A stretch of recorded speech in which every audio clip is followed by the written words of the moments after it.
Kevin Garnett just told why Jayson Tatum's DNPs were good. Will shock you. I thought actually this year's USA team had a great balance of older guys and a good group of younger guys. I know it was a big conversation on Jayson Tatum and how much he was actually playing and didn't play. My take on that is one of the harder years to ever actually, that I had personally, was, man, when you play the Olympics. Not only that, but Jayson Tatum has actually won the NBA championship during an Olympic year, which is probably the most difficult to do, right? And then not only does Jayson not have a summer of not just relaxing and rejuvenating himself and getting ready for another year, but yeah, man, you got to lock in when you're in the USA. You know what I'm saying? It's serious business. As you see that the energy and the way of style of play is so different when you play in the Olympics. It was great that he didn't have to play a lot of minutes, man. He's coming off of the finals. I know White, Holiday, I know all those guys was there, but to play big minutes, I'm glad they didn't need Jayson Tatum. I'm glad he got to actually rest and chill. When everybody was talking about he was getting these DNPs, I bet you that there was a conversation with him and Grant Hill or with management about coming on the team and then having time to be able to rest, be able to micromanage and balance it all. I know it had to be tough, but I understand it. When you win, you get a shortened season while everybody else gets 4-5 months off. You probably get, what, 2.5? And then it's right back in the lab. So, you know, he had to turn around, win the NBA championship, turn around, 2.5 weeks, 3 weeks, go start preparing for USA and then had to show up to training camp for that. So yeah, I can only imagine how difficult that was for him. Celtics legend defends Steve Kerr supports Jayson Tatum's Paris Olympics DNP for one reason. One of the most talked about stories of the Paris Olympics is Jayson Tatum's 2 DNPs. He did not play a single minute in the games against Serbia. During the preliminary round, JT sat the entire game out when Team USA played the Joker in Klaus.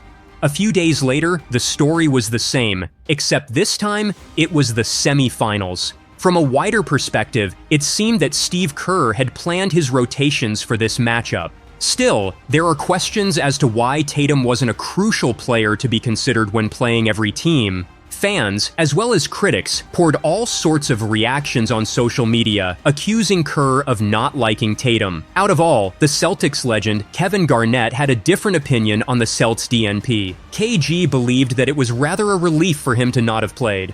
I'm glad they didn't need Jayson Tatum. I'm glad he got to actually rest and chill. When everybody's talking about he was getting DNPs, I bet you that it was a conversation with him and Grant Hill or with management about coming on the team and then having time to be able to rest. When you win, you get a shortened season while everybody else gets 4-5 months off. And you probably get, what, 2.5? KG said on the All the Smoke pod. To play big minutes. I'm glad they didn't need Jayson Tatum. I'm glad he got to actually rest and chill. When everybody was talking about he was getting these DNPs, I bet you that there was a conversation with him and Grant Hill or with management about coming on the team and then having time to be able to rest, be able to micromanage and balance it all. I know it had to be tough, but I understand it. When you win, you get a shortened season while everybody else gets 4-5 months off. You probably get, what, 2.5? It certainly was a hectic summer for JT coming off a championship run. Of course, Holiday and White would have the same time off, but on Tatum's part, it was a relief. Not to mention that he was eager to perform, though as the Celtics players head home, there is likely going to be a spark shared by the Jays. JT's DNP paired with Jaylen Brown's snub from Team USA is enough fuel to fire their motivation for the upcoming season. Not only that, but one of the games to look out for will be the Celtics and the Warriors. It is safe to say that Jayson Tatum isn't happy with what his minutes looked like in Paris. He even posted an Instagram story hinting at what is to come when the Celtics meet the Steve Kerr-led Warriors. "We will avenge Jayson Tatum," rapper Vincent Staples' tweet read. That caught the Celts' attention. Other factors that back JT's case for not wanting to miss a single game would be his recent achievements. He finally won a title, was the only American on this year's All-NBA first team, was on the cover of SI, and had a great season statistically. While the majority of the NBA world wanted him to play, it was KG who was happy to see him rest, as he clarified his refreshing perspective. Well, to JT, these words might not reflect well, but his NBA Finals rival has an idea of what taking some time off looks like. Jayson Tatum won't be getting a lot of rest ahead of his title defense season. As Tatum's DNPs were a blessing in disguise, so was Slovenia's loss in the OQT for Luka Doncic. The Maverick played in last year's FIBA World Championship. This was followed by a 70-game regular season and a 22-game postseason run. In short, Luka played over 100 games in under a year. Had Slovenia managed to qualify for the Olympics, it would have been a deadly exhausting schedule for Doncic considering his crucial role on the NBA team. The talisman had also been playing through major physical setbacks, a thoracic contusion, and a sprained knee. Reports even claimed that he had no choice but to take painkiller injections before playoff games. Whereas Tatum had teammates who he could trust blindly on the floor, but then again, it was his efforts that would tire him. At this point, Jayson Tatum will look to get all the rest he can before he hits training camp. Unfortunately, it won't be long till he has to get back in the lab. It will be interesting to see JT and JB on a mission this upcoming season, as the two plan to prove otherwise. What are your thoughts on Jayson Tatum's DNPs? Do you think he should have played against Serbia? Let us know in the comments. Jayson Tatum publicly backs America's outrage against Steve Kerr's Olympics disrespect. Even as Team USA walked away with a gold medal at the 2024 Olympics, the debate around Jayson Tatum's playtime hasn't ended. From Bob Cousy to Dick Vitale and even Tatum's mother, everyone questioned Steve Kerr's approach. After all, Tatum was just fresh out of an NBA championship win. American rapper Vince Staples also showed his support for the Celtics star, and it seems like Tatum wasn't too happy with his treatment in Paris as he showed his displeasure on Instagram. In the 6 games that the Team USA squad played at the 2024 Paris Olympics, Jayson Tatum was benched for 2 of them. He didn't start Team USA's campaign opener against Serbia and missed out on the semifinal against the same opponent. Even in the games he appeared, the player only averaged 17.7 minutes. In comparison, LeBron James and Stephen Curry, the 2 leading scorers, averaged 24.5 and 23.3 minutes respectively. Tatum's playing time didn't even cross the top 50 mark when compared to all the players who participated in the tournament. This treatment of a player who made it to the All-NBA first team in the last 3 seasons hasn't gone down well. The 26-year-old took to his official Instagram account, resharing a tweet on his story from Vince Staples. It's a learned experience. Over time, you learn how to deal with all the extra noise and attention, whether it's positive or not so positive. And you know, I'm a fair, smart person. I know when I'm doing things at a high level. I know when I need to do certain things better. So I'm not like oblivious to what's going on, but at the same time, just keeping the main thing, and focusing on trying to win the next game. You know, that's what's most important at this time. Joey Mostetto with Clutch Points. I wanted to ask just about Kyrie, and you know, he's a great player. He's had some struggles in the series. What do you think you guys are doing well against him, and do you think he's just missing open shots? I mean, that's part of it, right? You never like completely shut a guy as talented as him out. And you've heard it a million times. With great players, you just try to make things difficult, show them different coverages, just want to make them work for everything. They're going to make shots, they're going to miss some shots. You just don't want it to be easy and for them to be comfortable. And that's what, you know, any talented player. Tim here on the left. Jason, Tim Reynolds with DNP. 2 things on my mind. The first one, Matthew Tkachuk is watching a lot of the NBA Finals. He said he's 2 wins away, you're 2 wins away. How much have you followed what they've been doing? Yeah, I'm a big Matthew fan, right? People know that we went to school together. And I watched him win last night. Trying to learn and understand the rules in the game of hockey more and more, but you know, I got to watch the game last night and they won. So like I said, I'm extremely happy for him and his family, and hopefully they win it all. The other thing, it's only 2 games in the finals, and like the first question alluded to, there's all this talk about your shooting numbers. How much would that have bothered you when you were younger? Because you're up 2-0 and you're averaging pretty close to a triple-double. I know it's just 2 games, but it's not like you're playing poorly. How much does the fixation on just one number, how much does that bother you, and how much have you learned to just not worry about that stuff so much? Yeah, I think being in the finals 2 years ago has helped me in this moment. And like I said, like, I understand that I do need to be more efficient. I do need to shoot the ball better. I would not disagree with anybody on that. But I'm not letting it bother me. Right, I'm still trying to find ways to impact the game and dominate the game in other areas. And I understand that it could take one game. One game I could explode, and all those the percentage and things like that could change. So it's just that mindset of I'm one game away or whatever that means. But like I said the other day, I know what it's like to be in this position and lose. And, just this time around, trying to do any and everything possible to have a different outcome. So yes, I know I need to shoot the ball better, and I plan on it, but not letting that affect everything else that I need to do on the court to help us win. Sam, standing over on the left. Sam Amick, The Athletic. Jayson, your coach just had a fascinating discussion with this gentleman in the front row from Brazil, essentially comparing you to Neymar and the idea that superstars get scrutiny and he thinks a lot of it is unfair. Does that mean a lot to you? And behind the scenes, have you guys had those kind of talks where you contextualize the spotlight component of your experience?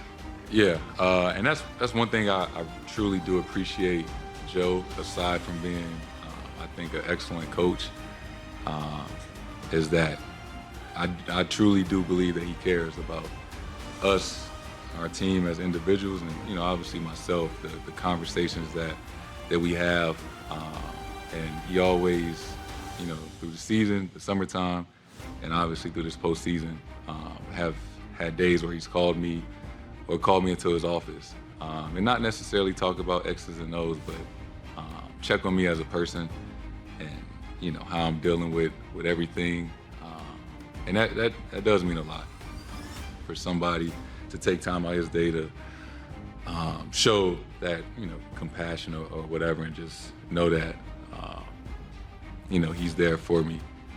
That relationship between yourself and the coach is important, and that's something I truly value about the relationship that me and Joe have. Having watched Team USA's gold medal Olympic run and how the 2024 NBA champion mostly occupied the bench, Staples tweeted, "We will avenge Jayson Tatum on Sunday."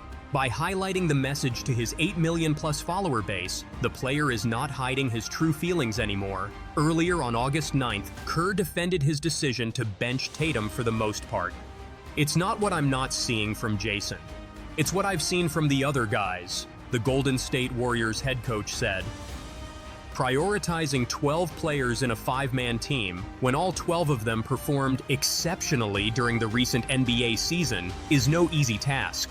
Tatum may have accepted this fact, but he still wasn't happy about it.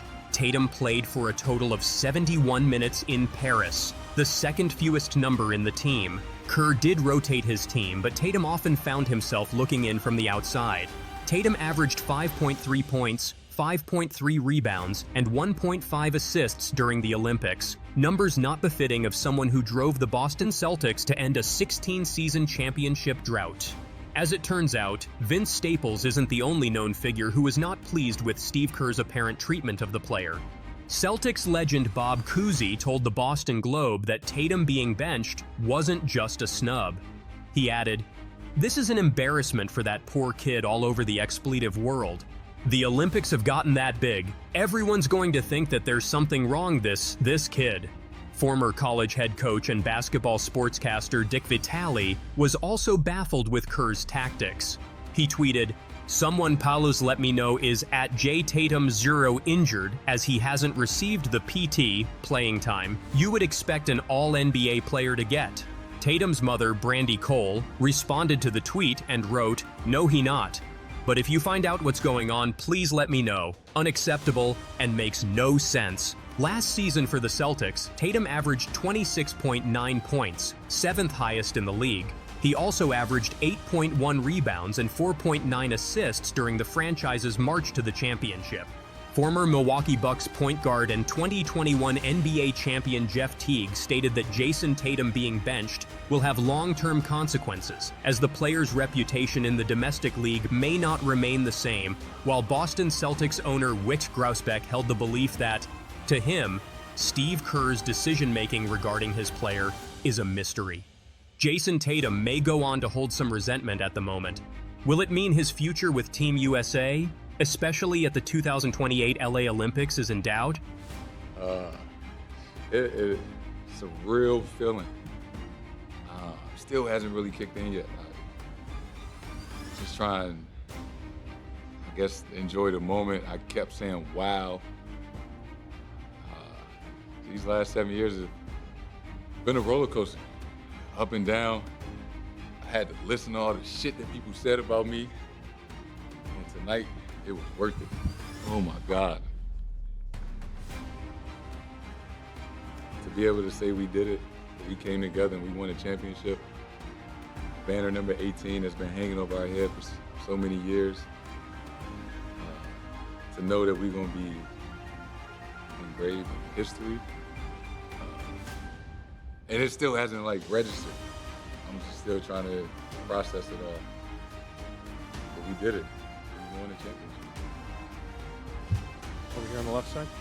Jayson, I'm curious to know what you said to Deuce after this, but I guess I'm more curious, what did Deuce say to you? Yeah, he told me that was the best in the world. I said, you damn right I am. Gary, third seat. That it was all the sacrifice was worth it.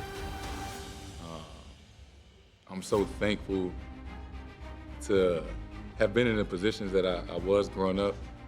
Thankful for my mom, thankful for my dad introducing me to basketball, my grandmother who helped raise me, all my friends and family that have supported me, every coach, every teammate that I've had.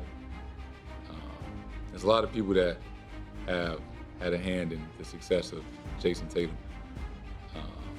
So I guess in this moment, I'm just very thankful for everybody that supported me in the highest of moments and in the lowest of moments. I'm very, very appreciative of that.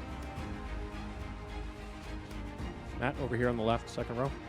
Jayson, given that this is a night you'll remember forever, what does it mean to you to have had the game that you had tonight, to not only win, but to have been aggressive and to have played the way that you played in a championship winning game?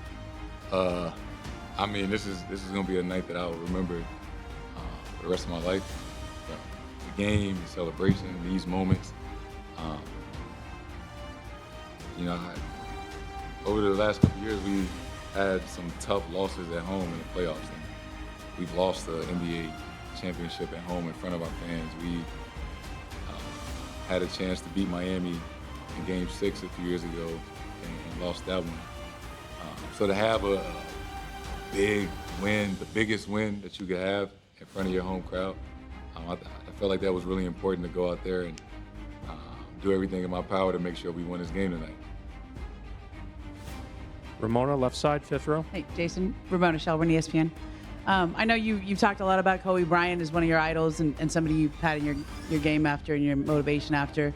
Now, and once you finally win a championship, now that you can say, I know what it took, right? What did it actually take? Was there something from Kobe that you learned? Was it just something you learned on your own throughout this journey? What did it actually take to get over that hump? It took being relentless. It took, being on the other side of this and losing in the finals and being at literally the lowest point in a basketball career that you could be. to next year, to the following year, thinking that that was going to be the time, and come up short again. So, I mean, people have said it before, but coming up short and having failures makes this moment that much better. Because you know what it feels like to lose. You know what it feels like to be on the other side of this and be in a locker room and hearing the other team celebrating, having them celebrate on your home floor. Like, that was devastating. And now, to elevate yourself in a space that, you know, all your favorite players are in. Everybody that they consider greats or legends have won a championship. All the guys I looked up to won a championship, multiple championships. So now I can like walk in those rooms and be a part of that. It's a hell of a feeling. This is more. I dreamed about what it would be like, but this is 10 times better. Cassidy, last question in the back. Cassidy Hubbard, ESPN. Jayson, when Jaylen won Finals MVP, the first thing he did was look at you and said, "We did this together." What did that mean to you? First of all, congrats to him. Well deserved. Extremely happy for him. This is a hell of an accomplishment.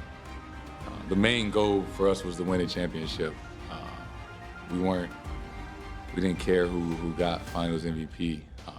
I know that I need him through this journey, and you know, he needs me.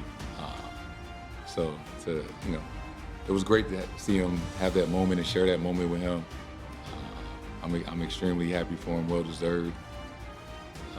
That was big time. He earned it. Thank you. Jayson Tatum provides an update 2028 LA Olympics plans. The next Olympics will be prominent for the Team USA squad. After all, it will be taking place on their home turf, right in the vibrant city of Los Angeles. While three big players from the 2024 squad, LeBron James, Stephen Curry, and Kevin Durant, may not look to return due to them being in their 40s, other young athletes like Anthony Edwards and Tyrese Halliburton are highly expected to shine. While Tatum was not happy with how things panned out in Paris, he has chosen to not rule out the 2028 LA Olympics for now. It was a tough personal experience on the court, but I'm not going to make any decisions off emotions, Tatum said, as reported by Adam Himmelsbach of the Boston Globe. Opening up on his LA 2028 ambitions, he added, "If you asked me right now if I'm going to play in 2028, it's 4 years from now. I'd have to take time and think about that, so I'm not going to make any decision based on how this experience was or how I feel individually." Tatum also expressed his disappointment earlier at not being used enough during the games while mentioning he has had support. "A lot of people text me and reached out and said, 'Make sure this fuels you,' which I appreciate. There's a lot of people that care about me," Tatum said. "I think the tough part is, yes, you can use things to fuel you, but I'm still human," he said. Tatum's situation has taken some shine off USA's gold medal triumph, even when the Celtics star called for it not to take away from the team's success. By winning the gold, Kerr's selection and tactics were justified, but for Tatum, Paris may not be a highly memorable outing from an individual point of view. He will look to answer many questions when the new NBA season tips off and lay down a marker with the LA 2028 in sight. The Olympics may be over, but the excitement is just beginning. Team USA brought home the gold, but now everyone's wondering, could we see some of these superstars teaming up in the NBA? LeBron and Steph lighting it up together, KD and Booker joining forces, the possibilities are endless. We've seen Olympic teammates become NBA powerhouses before, from the Heatless to the Warriors dynasty. Will Olympic chemistry lead to NBA championships? Let's break it down. Now for the question you know you've been dying to ask for 3 weeks about the Team USA men's basketball Avengers. With their gold medal mission accomplished, which players on this star-studded squad are going to join forces on an NBA team down the road? With the national team's rich history of such things, it's only natural to wonder. The Miami Heat-less trio of LeBron James, Dwyane Wade, and Chris Bosh that teamed up in 2010 had USAB roots, as they grew close while playing together in the 2006 FIBA World Cup in Japan and Beijing Olympics in 2008. The Golden State Warriors dynasty had a similar story, with Kevin Durant, Andre Iguodala, and Stephen Curry bonding in Turkey at the FIBA World Cup in 2010, then finding a way to come together 6 years later. Iguodala and Durant were also together on the 2012 Olympic team in London. Just last week, longtime NBA veteran and ESPN commentator Kendrick Perkins claimed that James Harden, while playing for Team USA at the London Olympics, was strongly encouraged by his superstar teammates to leave his sixth-man role with the Oklahoma City Thunder that summer and pursue a more worthy role elsewhere. He would be the centerpiece of the Houston Rockets by that October. But the tricky part about this phenomenon, and the thing that makes it so hard to handicap whether we'll see a super team spawned out of the Paris Games, is that you'd need telepathic powers to figure out if any of these all-stars are truly thinking about playing together down the road. This sort of process isn't typically linear, with other developments needing to unfold on each player's respective NBA squad before those Team USA connections come into play. What's more, the freedom that comes with free agency, more often than not, plays a part. Yet when it comes to the relationships that appear to have grown these past 4 weeks, from Las Vegas to Abu Dhabi, London, Lille, and the City of Light, there are a few worth highlighting and monitoring. But the thing to remember, and the factor that always plays a pivotal part when stars decide to align, is that it all starts with the competitive status of their current team. To that end, we begin with two legends in advanced age who have 8 NBA championships between them but whose teams missed the playoffs entirely last year. Let's talk about LeBron and Steph. This one gets top billing because of what went down at the February trade deadline when we learned Curry's Warriors made an unsuccessful bid to the Lakers for LeBron. That sort of breadcrumb, one that was so fascinating to consider after all the years they'd spent as rivals during all those Cavs-Warriors NBA Finals face-offs, tells you two things that still remain relevant. Curry had given a thumbs up to the idea, which reflects a level of comfort between the two, even before they worked so beautifully together en route to Olympic gold. The Warriors clearly had intel suggesting this was a pitch worth making. At the time, James was approaching his possible free agency, and there seemed to be enough questions as to whether he'd want to stay in Lakerland that it led to a conversation between Golden State owner Joe Lacob and the Lakers' Jeannie Buss. At the time, James signaled he'd rather stay put, and the whole idea died on the vine as a result. But he would go on to sign a 2-year, $100 to $1.4 million deal, one that includes a player option in the second year and a no-trade clause. Point being, the same Warriors-Lakers dynamics could be there again this upcoming season, especially if the Lakers are struggling in the kind of way that makes James rethink his strategy in these final few years. As a relevant side note, Team USA, our Warriors coach Steve Kerr, seemed to click with James all the way through as well. There's one massive problem with that plan, though. Bronny James now plays for the Lakers. It's hard to imagine LeBron wanting to go anywhere now that his son is wearing the purple and gold. So, could the 36-year-old Curry become so fed up with the diminished help around him in Warriors world that he heads for the exits and somehow pairs up with the 39-year-old James and fellow Team USA star 31-year-old Anthony Davis? It seems unlikely, what with Curry's stated goal of playing his entire career with the Warriors. But he's a competitor of the highest order, one who just saw his team say goodbye this summer to his beloved backcourt mate Klay Thompson, this summer while failing in its pursuits of Paul George and Lauri Markkanen. With that backdrop, it's worth a reminder that he made this ominous comment to Yahoo Sports' Vincent Goodwill while at Team USA's Las Vegas training camp in early July. "It's always been my goal, and I'm saying that sitting in this chair right now," Curry said about retiring with the Warriors. But like you said, life, and especially life in the NBA, it is a wild environment and things change quickly.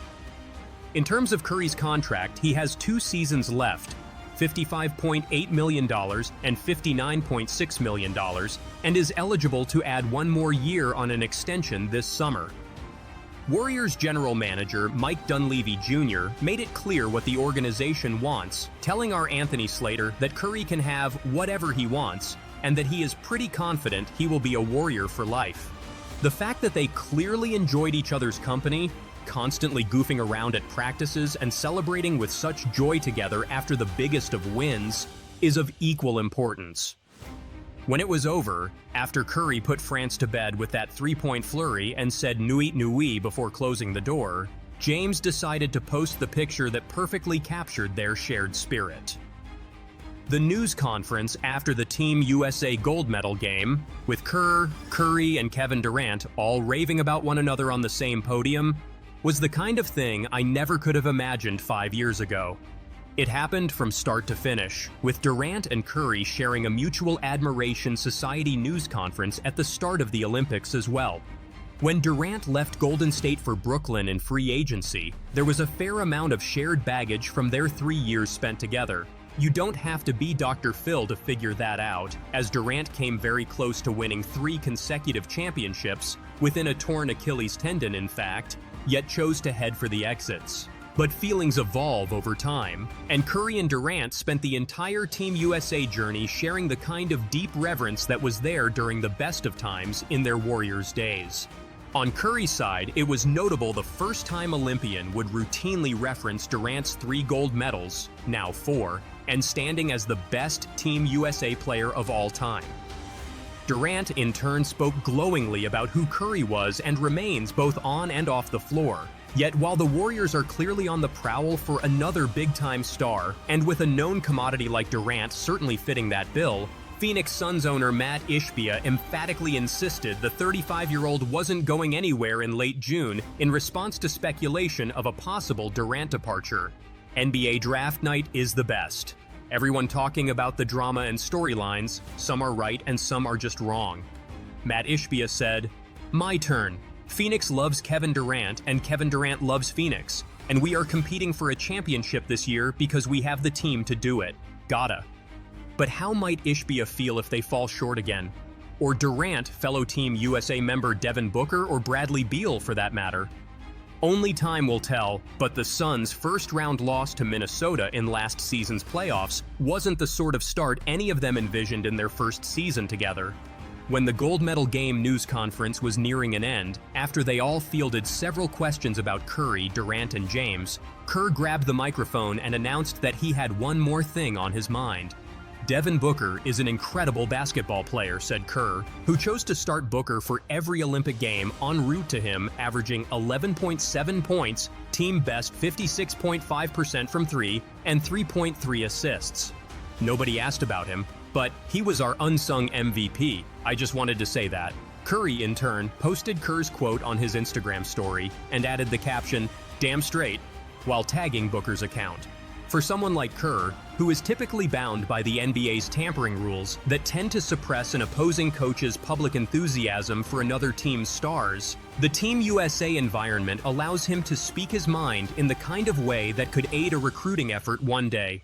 That's not to say it was his intent, as Kerr seemed deeply genuine about Booker's contributions. Even still, it's a pretty convenient way to show a star player like Booker the kind of love he'll never forget. What's more, the truth about the Suns is that rival teams are monitoring the desires of Durant and Booker.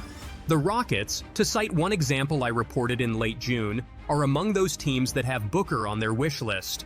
But again, Ishbia has pushed back hard on this premise that these Suns will fail, and he'll be forced to blow it up amid all that pressure from the unforgiving luxury tax. They're more invested in Booker than anyone else, with his contract running 4 more seasons for a combined total of approximately $220 million, and the notion of him being available anytime soon seems very unlikely.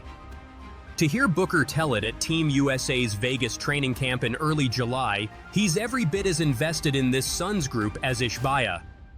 "I mean, I've never seen an owner do something like that before," Booker said when I asked him about Ishbia's tweet about Durant. "It just shows you what type of guy Matt is. He's all in on the group that we have. We believe in the group that we have and the talent that we have.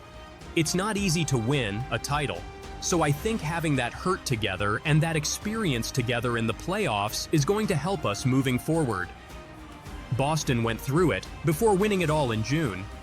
Obviously, the Celtics addition of Drew Holiday last summer helped out a lot. But yeah, moving forward, you know, you live and you learn, and I think experience is the best teacher.